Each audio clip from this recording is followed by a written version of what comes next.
Sa gitna ng kanyang pamimigay ng regalo, may hiling din si Santa Claus ilang araw bago magpasko. My biggest wish is that people from all over the world could live together in peace. Kapayapaan ang wish ni Santa Claus mula sa kanyang chamber sa Arctic Circle sa Finland. Sa gitna ng gulo at hindi magandang nangyayari ngayong taon, dapat daw tutukan ang kaligtasan at kasiyahan ng mga bata sa darating na bagong taon.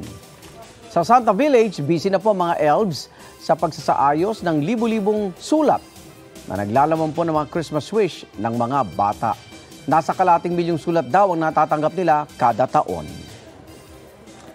Sa Mexico City naman sa Mexico, libu-libong runners na nakasuot ng Santa costume ang tumakbo para magbigay saya sa kalsada. Kahit nga si Grinch, napatakbo na rin ang ilan, kasama pa ang kanilang fur pets. Sa gitna naman ng mainit na panahon sa Venezuela, foam party ang paandar sa Santa Ho-Ho Race sa Caracas. Live din ang event na yan na magbigay saya ngayong magpapasko.